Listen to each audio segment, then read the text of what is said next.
Le Congo ne tombera jamais.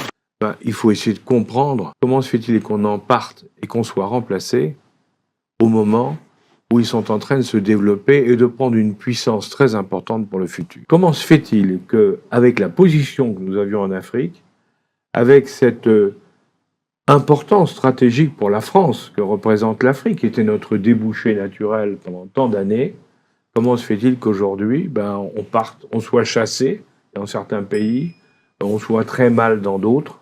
Qu'est-ce qui se passe? Et il se passe aujourd'hui qu'on est vraiment dans une rupture de type décolonisation, avec l'espace francophone en particulier. C'est-à-dire que la décolonisation des années 60, à part le cas de la Guinée, n'a pas été une vraie rupture. Mais aujourd'hui, on est dans une rupture systémique et qui s'explique en partie par le facteur démographique. Tout le monde oublie la démographie, mais l'Afrique en général, l'Afrique de l'Ouest en particulier, c'est plus de 70% de la population à moins de 35 ans. Si vous comparez à la pyramide démographique de la France, c'est l'inverse. C'est-à-dire que les plus de 35 ans font 60% en France.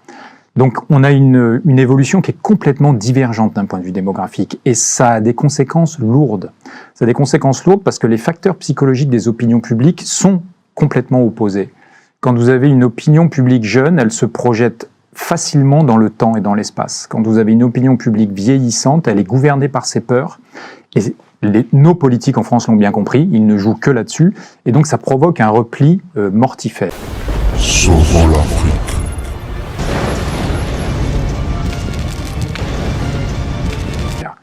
Et qu'est-ce que ça veut dire? C'est-à-dire que derrière, il y a des conséquences très concrètes. Il y a une mesure qui est passée quasiment inaperçue, que tout le monde a oubliée, mais qui est majeure. C'est que lorsque Nicolas Sarkozy a été élu président de la République, il a transféré la compétence des visas du ministère des Affaires étrangères au ministère de l'Intérieur. Oui. C'est-à-dire qu'avant qu'il ne soit élu, le visa était un moyen de politique étrangère de la France, c'est-à-dire une façon de rayonner dans le monde. À partir du moment où vous transférez au ministère de l'Intérieur, c'est une façon de se replier sur le territoire national et de perdre toute ambition de rayonnement. Et ça a des conséquences terribles. D'abord, les Africains nous le reprochent, très clairement. Le sujet des visas est un irritant systémique dans nos relations avec l'espace francophone en particulier. Avec le Maghreb, on peut élargir avec le Maghreb. Je m'excuse d'interrompre, mais il n'y a pas que là, parce que cette affaire des visas, ça pose des problèmes partout. Oui, non, c'est partout, hein, sans parler des dérives que l'on a connues, qu'on ne connaissait pas avant. Et donc on a complètement transformé, c'est qu'on ne se projette plus dans le monde, on n'a plus l'ambition d'exister dans le monde. Alors après, tout le monde n'est pas obligé de partager nos valeurs, mais au moins on avait jusqu'à présent cette ambition-là, et vraiment c'est très symptomatique le cas des visas. Et puis il y a une perception que la France a, elle est perçue en Afrique comme étant vraiment un pays qui se replie et qui aime de moins en moins les autres. La loi séparatisme a été très très mal perçue en Afrique, très très mal perçue. La dernière loi qui vient d'être votée sur l'immigration, également. Je parle de perception, je ne parle pas du fond de ces lois-là, c'est la façon dont c'est perçu. Et le message que les Africains reçoivent de la France, à travers ces lois notamment, c'est « on n'a plus envie de vous ». Et qu'est-ce qu'on a en retour sur le continent africain? Si vous n'avez plus envie de nous, nous, on a de moins en moins envie de vous. Et puis il y a un autre facteur, au-delà de la démographie, qui est très important qu'il faut intégrer, c'est qu'aujourd'hui, dans une société connectée, dans un monde connecté, l'Afrique est totalement connectée. Elle est connectée, vous voyagez en Afrique, tout le monde a un téléphone portable, tout le monde va sur les réseaux sociaux. Donc il y a un flux d'informations qui permet à chaque Africain déjà de nourrir sa réflexion et d'aller contester le discours officiel français. Alors parfois manipulé, parfois pas très sincère, mais il y a cette capacité à dire « Ah oui, mais attention, ce que vous dites à l'un, vous dites pas la même chose à l'autre ». Et on n'est pas attentif à ça. Et il y a un autre point qu'il faut prendre en compte dans la connexion du monde, c'est qu'on est dans l'émotionnel. C'est que désormais, la connexion au monde via les réseaux sociaux surstimule notre sphère émotionnelle. Et toutes les relations sont émotionnelles. Et il faut le prendre en compte dans la parole prononcée, et notamment dans la parole institutionnelle. Il faut éviter tout type de réaction. Il faut surtout éviter d'être émotionnel, puisque vous surstimulez ça. Et il y a aussi cet aspect-là qui fait qu'en particulier, Emmanuel Macron est mal perçu dans ses réactions, dans ses propos, parce que là, dans la sphère émotionnelle, alors là, il suscite des réactions extrêmement virulentes sur les réseaux sociaux africains. Donc ce facteur démographique, cette connexion digitale au monde et sur les réseaux sociaux font qu'on a une évolution divergente entre le continent africain et la France, mais l'Europe en général. Et que personne, en tout cas dans la sphère dirigeante française, n'a compris que nous devions faire un effort de reprogrammation de notre relation à l'espace francophone? Parce que vous évoquez un certain nombre de raisons, mais est-ce qu'on n'a pas aussi un problème? C'est que nos élites, et en particulier nos présidents, il faut bien le dire, depuis Nicolas Sarkozy, en définitive, ne connaissent pas et n'aiment pas l'Afrique. Ils ne la connaissent pas, alors même si le président Macron a fait son stage de l'ENA à Abuja, et puis c'est pas ça qui vous permet de connaître l'Afrique. Donc de toute façon, vous avez une expérience, ça ne fait pas de vous un connaisseur de l'Afrique. Mais je pense qu'au-delà des dirigeants qui effectivement ne connaissent pas l'Afrique, n'en ont peu ou pas d'expérience, est-ce qu'ils l'aiment, qu'ils l'aiment pas? C'est vrai que parfois certaines attitudes laissent penser qu'ils n'ont pas une appétence particulière pour ce continent. Mais il y a un autre facteur qui est très important, c'est qu'une relation d'une aire géographique à une autre aire géographique, ça se fait par les êtres humains. Le nombre de coopérants français entre 1990 et aujourd'hui était divisé par 15 sur le continent africain. Il y a de moins en moins d'échanges d'êtres humains, il y a de moins en moins d'expatriés en Afrique subsaharienne. Nos militaires aujourd'hui ne sont pas des coopérants, mais sont des compagnies tournantes qui font 4 mois dans les OPEX, mais qui ne s'installent pas, donc qui n'ont pas cette... Ils ne fraternisent pas avec la population. Et puis, ça, c'est le grand problème. Et même si nous avons, et c'est heureux, nous avons encore des flux d'Africains, d'étudiants ou de travailleurs qui viennent en Europe, mais on leur envoie un message de « vous êtes de moins en moins les bienvenus ». Donc cette relation humaine qui fait le sel d'une relation entre deux espaces géographiques, elle s'étiole depuis longtemps, depuis très longtemps. Et si on ne réinvestit pas dans l'humain, parce que c'est ça qui crée la relation, eh bien, on va perdre le fil, et on est vraiment en train de le perdre. Quand vous parlez des étudiants, par exemple, bon, au-delà du fait des difficultés, parce que nous, on a eu tendance à regarder les étudiants comme des migrants déguisés, alors qu'il y en a, bien sûr, il y en a, mais c'est pas la majorité, loin de là, hein, et qu'on n'a fait aucun effort pour séparer le bon grain de l'ivraie, je dirais. Hein. Mais moi, ce qui me paraît encore beaucoup plus grave là-dedans, c'est que cette politique a fait que les étudiants africains des pays francophones vont aujourd'hui aux États-Unis, vont en Russie, vont en Chine, vont à Singapour, et puis ils viennent plus chez nous. Or, pour le futur, un étudiant qui a fait des études supérieures, à qui il s'adresse dans sa vie professionnelle? De préférence aux gens avec qui il a travaillé quand il a appris. Donc, c'est-à-dire que si vous avez été aux États-Unis, vous avez des liens avec les Américains. Si vous avez été en Chine, des liens avec les Chinois. Mais si vous n'avez pas été en France, il n'y a pas de lien avec les Français. C'est sûr que... Donc on est en train de perdre pied dans les élites. On crée vraiment toutes les conditions pour couper le lien, en fait. Parce que justement, effectivement, vous le disiez, un étudiant africain qui fait ses études en France, ça crée un lien presque indéfectible. Mais exactement. Ça n'empêche que chacun a son identité, sa culture, que parfois on se parle franchement, mais ça crée un lien indéfectible. C'est fondamental. Et on a vu l'été dernier, suite au coup d'État au Niger, la France a pris une décision, pardonnez-moi le mot, mais totalement stupide, en ne délivrant pas les visas aux 400 étudiants nigériens qui attendaient leur visa pour venir en France. C'est-à-dire qu'on a doublement sanctionné des gens qui avaient une appétence pour la France, dans une relation difficile avec les putschistes. Au contraire, on aurait dû mettre en place une procédure totalement dérogatoire pour leur faciliter l'obtention de leur visa et leur accueil en France. Parce que ces gens-là, c'est eux qui vont construire la relation entre la France et le Niger de demain. Et on a mis tout le monde dans le même panier. On a dit, puisque la junte est méchante avec nous, nous a demandé de partir, puisqu'ils ont cassé une partie de notre ambassade, nous ne délivrerons pas de visa. Et on a fait la même chose au Burkina Faso et au Mali. Inutile de vous dire que, franchement, on voudrait rompre avec l'Afrique qu'on ne ferait pas différemment. Le pays qui vient de rafler la mise, c'est le Maroc, puisque le Maroc vient de passer un accord de coopération économique entre les 3 pays concernés, le Niger, le Mali et le Burkina Faso et le Maroc, pour étendre les liens économiques et faire du Maroc le point qui permettra à ces 3 pays d'avoir un accès à l'océan Atlantique, par le sud. On est en train de perdre pied, mais pire encore, ce sont un pays qui était allié de la France, qui est maintenant brouillé avec la France, un de plus. Comment notre diplomatie et la politique française, comment on peut arriver à faire de pareilles erreurs? Ça paraît incroyable. Je parlais de reprogrammation de notre relation avec, en particulier l'espace francophone, parce que c'est ce lien particulier qu'on a avec l'Afrique, c'est avec l'espace francophone. Pourtant, le président de la République, en 2019, lors de la conférence des ambassadeurs, avait eu un propos très intéressant. Il avait dit, et je pense que c'est le point de départ de la réforme de notre relation avec l'Afrique, il disait c'est la fin de l'hégémonie de l'Occident. Oui. Il a raison. Oui, Il bien a sûr raison. qu'il a raison là-dessus. c'est clair. Et moi, je vais plus loin. Je dis, nous occidentaux, nous avons confondu hégémonie et universalisme. Au prétexte que nous étions hégémoniques, nous avons dit nos valeurs sont universelles. Je partage tout à fait votre point de Sauvons l'Afrique. vue parce que c'est un problème fondamental. Et donc, nous avons une position de surplomb vis-à-vis du monde entier, de l'Afrique en particulier. Sauf que l'Afrique ne l'accepte plus. Et cette position de surplomb, il va falloir l'abandonner. C'est-à-dire que désormais, nous sommes des partenaires, nous entendons. Nous sommes égaux. Exactement, nous nous entendons pas. Nous devons mettre dans le partenariat ce qui appartient à l'autre, ce qui nous appartient. C'est ça un partenariat. Mais cette position de surplomb, il faut absolument s'en départir. Parce qu'aujourd'hui, nos interlocuteurs africains disent ça, c'est plus possible. La colonisation, c'est terminé. C'est ce qu'ils nous disent. Donc cette position de surplomb, elle a vraiment besoin d'être abandonnée. Mais il y a un autre point aussi qui est lié à la connectivité, à l'accès à l'information, c'est notre politique de double standard. Elle est plus supportée en Afrique, plus du tout. Le coup d'État au Tchad, c'est très bien. Le fils d'Éby prend le pouvoir, c'est un coup d'État, puisqu'il suspend les institutions. Avec l'accord des Français. Avec l'accord des Français, avec la présence du président. Qui légitime. Exactement, qui va aux Exactement, obsèques qui du père, mais qui légitime le légitime le coup d'État. en allant sur Et place. puis, vous faites 1500-2000 km vers l'ouest, vous allez au Mali, et puis là, vous dites, ah bah non, le coup d'État, c'est pas bien, la junte n'a aucune légitimité, c'était les propos de Jean-Yves Le Drian. Et puis, quand il y a le coup d'État au Niger, plutôt que de dire, en fait, c'est pas nos affaires, on observe, on peut émettre, vous savez, il y a un langage diplomatique qui utilise la langue de bois, c'est très utile la langue de bois quand justement c'est sensible et qu'on n'a pas besoin de prendre parti.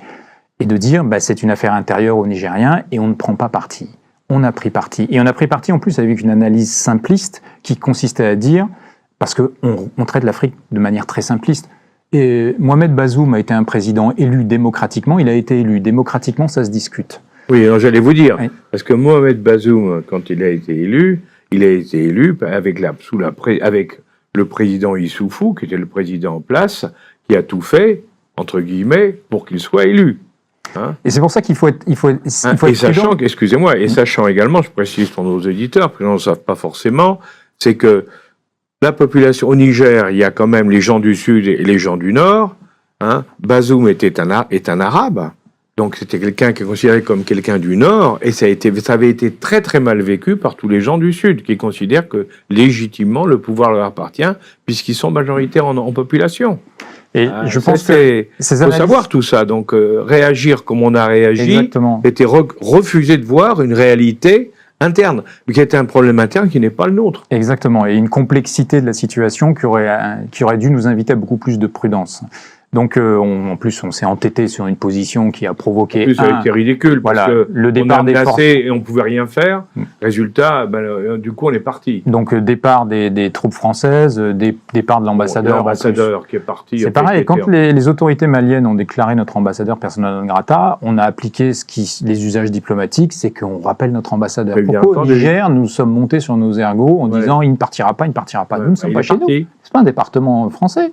Ouais. C'est pas une préfecture. Exactement. Donc cette attitude-là de surplomb, de double standard en disant ce qu'on accepte au Tchad, on l'accepte pas ailleurs, et puis nos amis africains disent vous nous faites des reproches sur les droits de l'homme, sur la démocratie, vous êtes bien moins tatillon avec l'Arabie Saoudite sur ces sujets-là, vous êtes bien moins tatillon avec la Chine.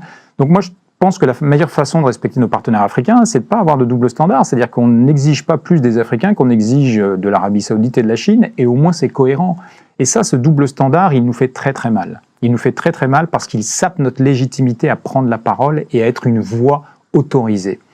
Et puis il y a un dernier point qui est vraiment fondamental, et là il va falloir, et qui est l'héritage des deux premiers du reste, et qui est surtout l'héritage de la mission civilisatrice de l'homme blanc. C'est qu'il va falloir arrêter ce concept de développement.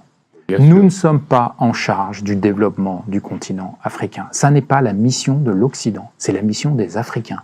Nous, ce que nous sommes en charge, c'est nos intérêts, c'est nos valeurs, et c'est de construire des partenariats avec ceux qui veulent faire un bout de chemin avec nous. C'est ça. Donc ce développement, moi, dès que j'entends quelqu'un parler de développement, je sais que c'est une personne qui regarde de haut les Africains et qui dit « je vais vous Sauvons l'Afrique. expliquer comment faire ». Mais ça, vous me rappelez, c'est l'AFD, l'Agence française de développement, vous savez, qui est un organisme français qui fait des investissements dans les pays étrangers, en particulier en Afrique. Et ce qui est frappant, c'est quand vous discutez avec les Africains sur l'AFD, on vous dit, mais l'AFD fait sa politique d'investissement à elle, c'est-à-dire une politique française, en jugeant ce qui est bon et ce qui est mauvais, alors que c'est pas à elle de décider, ça devrait être à nous de décider des fonds que vous mettez à notre disposition pour faire un certain nombre de développements des infrastructures. On est en plein dedans. Tout à fait. Mais, vous savez, ça me rappelle un proverbe africain, moi, je suis sûr que vous connaissez l'Afrique mieux que personne, vous le connaissez, c'est ce proverbe qui dit que la main qui donne est toujours plus haute que la main qui reçoit. Ouais. Et bien justement, il faut qu'on change ça et qu'on se dise que les deux mains, elles sont au même niveau. Tout à fait. Et c'est la base de l'Afrique du futur, de nos relations avec l'Afrique du futur. C'est la notion de partenariat, c'est ça, c'est d'égal à égal, et on s'entend sur ce qui nous rassemble, c'est ce qui permet de se retrouver, et on accueille l'autre d'égal à égal. Ça, c'est important. Dans les attitudes, c'est important, et d'ailleurs, nos partenaires africains nous ont reproché à plusieurs reprises, notamment à nos présidents français, de ne pas avoir cette attitude d'égal à égal. Bien sûr, Nicolas Sarkozy, avec son discours à Dakar catastrophique sur l'Afrique n'est pas assez entrée dans l'histoire, mais on fait les mêmes reproches au président Macron. Lorsque, à Ouagadougou, en 2017, il fait une blague totalement déplacée sur le président. Très mauvaise, voilà, de très mauvais goût. De très mauvais goût.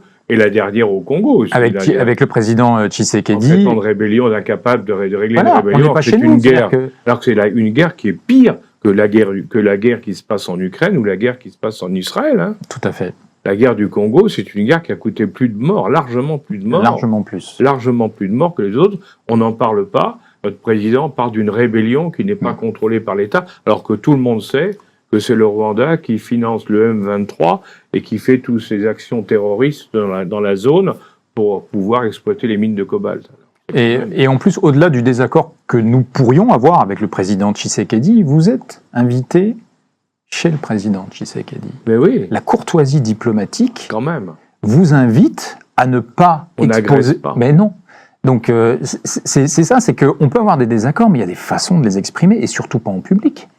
Et puis il y a eu toute cette... Il y a eu beaucoup de choses. Voilà. Donc je pense que abandonner cette position de surplomb, le double standard en matière de politique étrangère et d'exigence sur les droits de l'homme et la démocratie, ça aussi c'est à abandonner.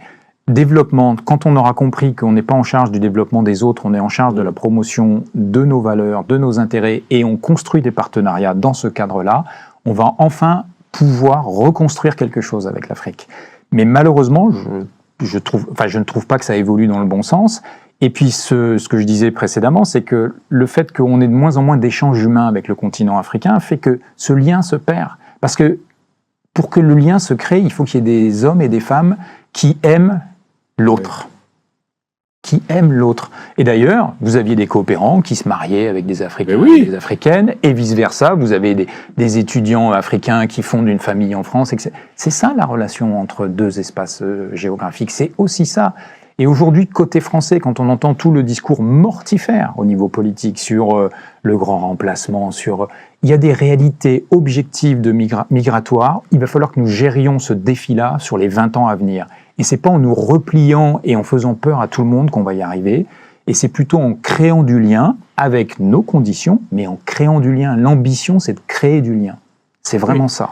Surtout, alors, pour donner un chiffre pour nos auditeurs, les gens ne savent pas en général, on ne sait pas que en Afrique, il y a des mouvements migratoires dans tous les sens. Au nord, du sud vers le nord, mais de l'est vers l'ouest, de l'ouest vers l'est. Parce que pourquoi ? Les gens des pays pauvres vont vers les pays riches. Mais il y a aussi des pays riches en Afrique. Hein. Quand vous êtes au Mali, vous pouvez aller au Sénégal, vous pouvez aller en Côte d'Ivoire, ou vous pouvez aller vers le nord. 10% des migrants africains veulent aller vers le nord, vers l'Afrique du Nord et vers l'Europe. Rendez-vous compte, simplement 10%. Tout le reste, ça se passe entre les pays africains. Ça, personne n'en parle. Exactement. Si, et je reprends ce que vous avez dit tout à l'heure, parce que pour moi, c'est vraiment quelque chose de très important. C'est un refus total de la réalité culturelle des zones où nous sommes allés. Il y a des populations, en Afrique, vous avez des populations qui sont, sur le plan culturel, avec un niveau intellectuel. Vous avez aussi au niveau de la religion, sur le niveau intellectuel ou sur le niveau culturel. Sauvons l'Afrique. Au niveau historique ou religieux, vous avez des populations qui ont une histoire extraordinaire. Les Dogons du Mali pour ceux qui s'intéressent, ont une métaphysique qui est aussi pointue, aussi élevée que les meilleures des métaphysiques occidentales. Hein, je prends le Mali, mais on peut prendre les soufis du Sénégal, puisqu'on parlait du Sénégal, vous les connaissez bien. Au point de vue religieux, excusez-moi, l'islam soufi au Sénégal, c'est de la très très haute spiritualité. Hein, ça vaut les plus grands saints de la des religions chrétiennes. Donc, il faut arrêter de croire qu'il n'y a que chez nous qu'on a la science infuse et que les autres, non. Non, c'est pas vrai. Et il faut arrêter ça. Il faut repartir, c'est ce que vous disiez, sur un partenariat au même niveau. Alors, c'est pas facile. Hein. Mais non, parce que la remise en question, elle nous incombe à nous, occidentaux. Exactement. Pas les Africains, ils avancent. C'est pas eux qui se remettent en cause, c'est à nous. Donc c'est pas forcément agréable, c'est difficile, mais elle nous incombe à nous. Et ce que nous faisons systématiquement, c'est que nous rejetons la faute sur l'autre. Mais je pense qu'on a besoin de faire un peu cette introspection et de se dire, on va tout remettre à plat et repenser ça. Moi, je fais une capsule vidéo sur LinkedIn il y a quelques semaines où je disais, en fait, le défi pour la diplomatie française, c'est de passer d'une diplomatie de puissance à une diplomatie d'influence. La diplomatie de puissance, c'est ce que vous disiez, c'est qu'on s'appuyait sur le fait qu'on pouvait contraindre. Même si on ne contraignait pas, la menace de pouvoir contraindre suffisait. Et donc, on avait une diplomatie qui était fondée sur ça. Désormais, il faut qu'on ait une diplomatie d'influence, c'est-à-dire qu'il va falloir convaincre. Et nous n'avons plus la contrainte comme arme à notre disposition. Et c'est une reprogrammation du logiciel. C'est-à-dire que d'aller convaincre et de se dire de toute façon, si je ne convainc pas, je ne peux pas contraindre, nous n'en avons pas d'habitude, c'est pas notre culture. Et nous avons besoin vraiment de revoir notre logiciel là-dessus, sinon nous allons perdre de l'influence. Sinon, nos amis d'hier et encore d'aujourd'hui nous tourneront le dos demain en disant on vous aime bien, mais vous n'êtes pas au rendez-vous. Vous n'êtes pas au rendez-vous. Et puis, dans la compétition internationale, on le voit, nos compétiteurs, eux, ils occupent l'espace, c'est-à-dire que notre faiblesse ouvre le champ aux autres. Notamment dans le Sahel, on accuse souvent les Russes de faire de la désinformation, etc. Oui, ils en font. Mais ils exploitent d'abord notre faiblesse. Exactement. C'est-à-dire que le champ qu'ils occupent a d'abord été laissé libre par la France. C'est d'abord ça le problème. Après, bien sûr nous devons aussi nous défendre. Mais c'est d'abord ça le problème. Donc de toujours stigmatiser les Russes, en attendant, on ne va pas à la racine du problème qui est nous. La racine du problème, c'est nous. Donc on a vraiment besoin de faire cette reprogrammation. C'est une révolution intellectuelle, c'est une révolution culturelle. Alors, j'aime pas trop ce terme parce que ça peut, pour ceux qui connaissent l'histoire, notamment en Chine, ça rappelle pas des bonnes époques, mais au sens premier du terme, c'est vraiment ça. Et je vois j'ai un ami qui dit il y a une dérive des continents, c'est-à-dire que nos continents s'éloignent entre l'Afrique et il a raison. Et c'est progressif, c'est pas toujours visible jour le jour, mais c'est une réalité.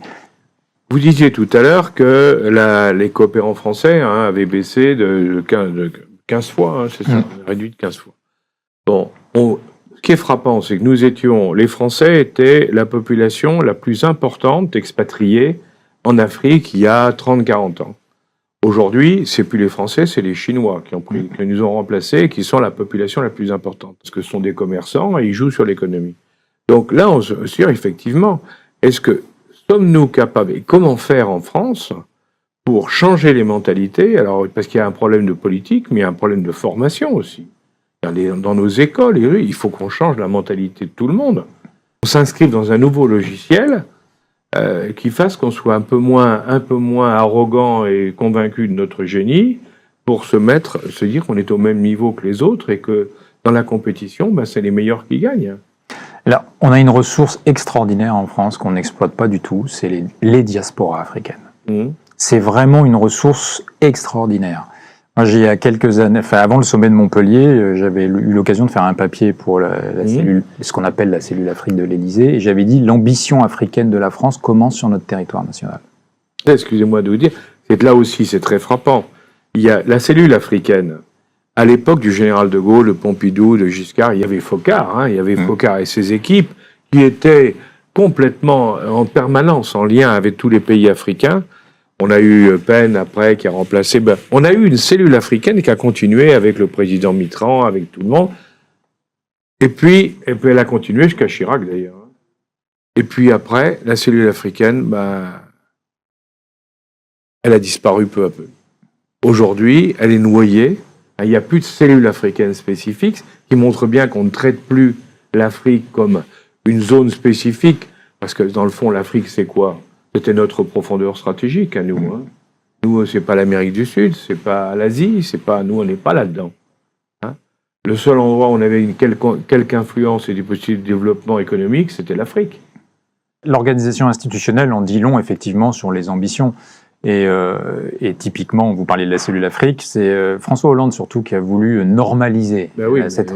Donc il a replacé la dite cellule Afrique sous l'autorité du conseiller diplomatique. Ils sont passés de 3 à 2. Alors déjà à 3, ils n'y arrivaient pas, à 2, n'en parlons pas. Encore moins. Et on voit bien aujourd'hui que les sujets africains, l'agenda africain, ça occupe quand même la France, mais ils n'ont pas les moyens de le traiter.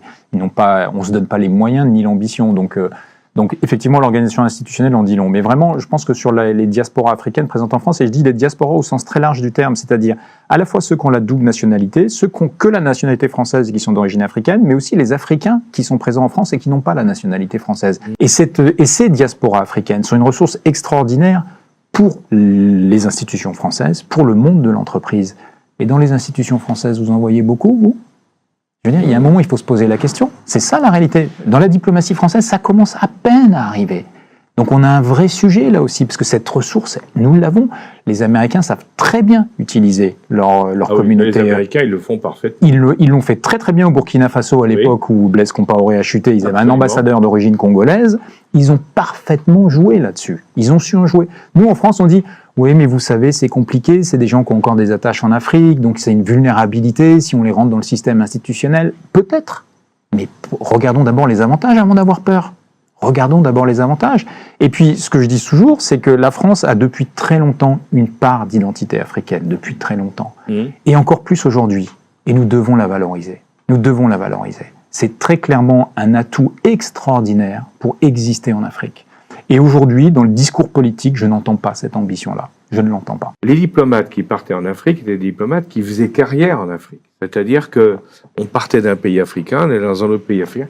Ils connaissaient l'Afrique comme leur poche. Ils avaient remplacé avant les administrateurs coloniaux de l'époque coloniale, qui aussi étaient formés dans une école française spécialisée qui les formait pour travailler sur l'Afrique. Résultat, c'était des gens qui Sauvons l'Afrique. connaissaient l'Afrique comme leur poche et qui avaient des relations avec l'Afrique parce qu'ils la connaissaient, ils la comprenaient, parce qu'avec le temps, évidemment, plus le temps passe et mieux on comprend. Aujourd'hui, le drame, c'est qu'on prend des gens, on les envoie, ils n'y connaissent rien. Alors, quelle que soit leur qualité, leur intelligence, leur capacité, ça ne met pas du tout en cause leur valeur personnelle. Les institutions françaises étaient organisées de manière bicéphale quand il y avait le ministère de la Coopération. Oui. C'est-à-dire que ceux qui faisaient carrière en Afrique, c'était surtout ceux du ministère de la Coopération. Oui, mais et le point d'entrée institutionnel de tous nos partenaires africains, c'était le ministère de la Coopération. Exactement. Quand il a été absorbé par le ministère des Affaires étrangères en 2000, ça a été perdu. Et ça a été perdu, doublement perdu, parce que traditionnellement au Quai d'Orsay, les carrières africaines ne sont pas des carrières nobles.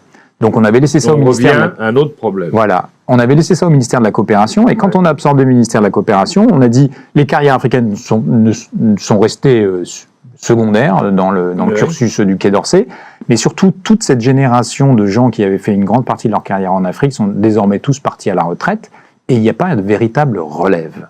Et aujourd'hui, au Quai d'Orsay, les carrières nobles, ce qui vous permet d'accéder ensuite aux hautes sphères du Quai d'Orsay, ne passent pas par l'Afrique. Exactement. Elles ne passent pas par l'Afrique. Mais ça montre bien, ça confirme, si vous voulez, tout ce qu'on dit depuis le début de cette émission, qu'en définitive, l'Afrique n'est pas ou n'est plus un objectif majeur de la politique française. Et alors, du coup, c'est pas étonnant de voir ce que nous sommes en train de vivre, à savoir qu'on perd pied et on s'en va. Et je pense que des diplomates qui font carrière en Afrique, et en particulier dans les pays francophones, et qui réussissent, sont des diplomates de talent. Parce que quand vous êtes dans un pays francophone en Afrique, vous êtes très exposé, on attend beaucoup de vous, oui. Le poste est difficile. Parfois, dans certains autres pays en dehors du continent africain, quand vous êtes diplomate français, vous êtes totalement anonyme. Il n'y a pas d'enjeu. Oui. Il n'y a pas d'enjeu. En Afrique francophone, il y en a tout le temps. Il y en a tout le temps. Ce sont des postes difficiles parce qu'exposés. Et donc, au contraire, ça devrait être valorisé. Alors, je n'oublie pas que certains pays ont des conditions sécuritaires compliquées, que quand vous avez une famille, bref, pour une carrière d'un diplomate, il faut le prendre en considération. Mais je pense que d'un point de vue professionnel, des diplomates qui réussissent en Afrique, et en particulier en Afrique francophone, sont vraiment des diplomates à promouvoir. Parce que ce sont des diplomates qui savent faire face à des postes exposés. Ça n'est pas le cas, c'est pas la conception qu'il y a au Quai d'Orsay, parce que ça s'explique historiquement. Et aujourd'hui, si on décidait de revaloriser les carrières africaines, ça serait vraiment le signal que on réinvestit le champ africain. Aujourd'hui, on fait le contraire, on a fermé notre ambassade à Niamey. Il n'y a pas de précédent en dehors de pays en guerre où on ferme notre ambassade. Le Niger n'est pas un pays en guerre. On a fermé notre ambassade et c'est perçu comme étant une mesure punitive. C'est ridicule.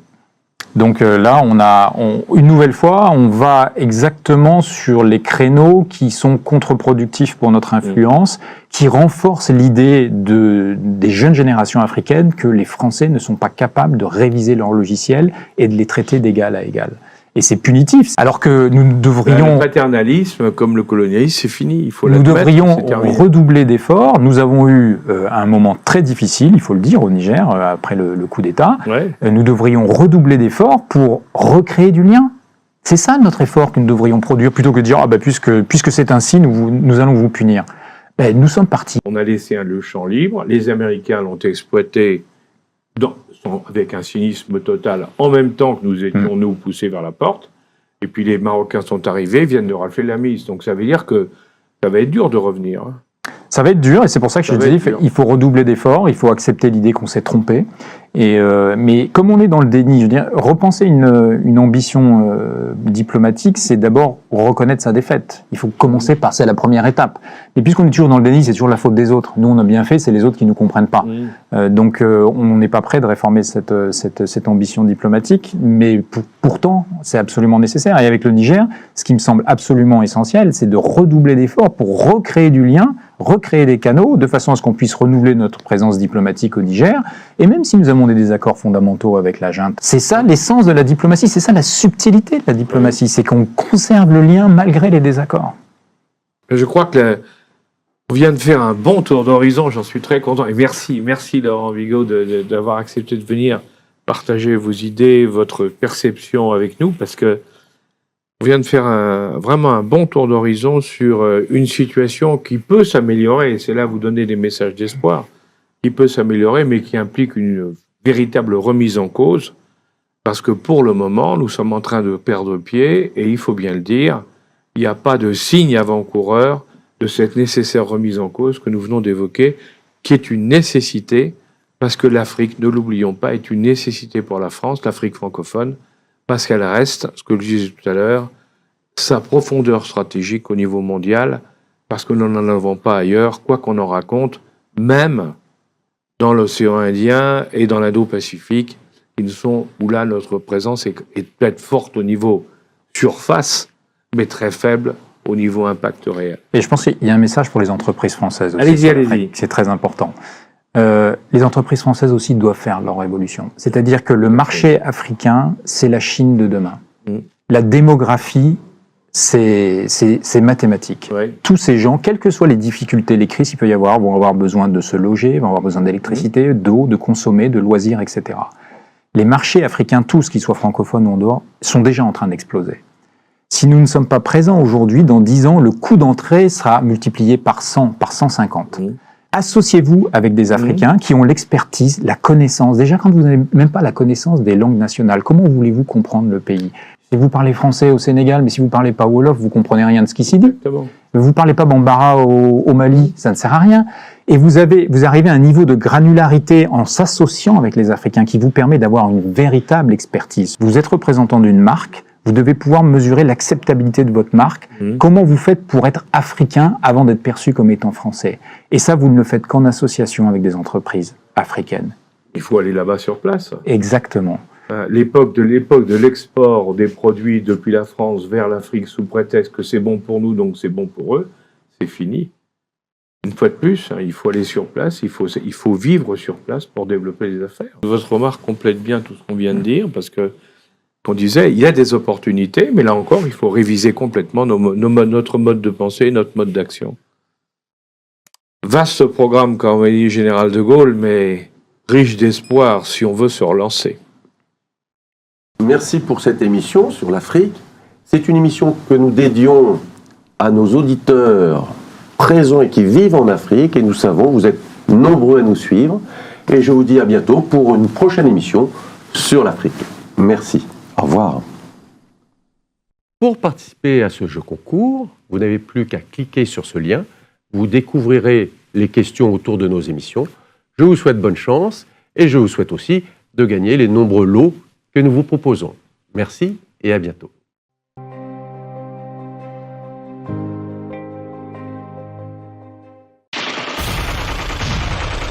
Le Congo ne tombera jamais.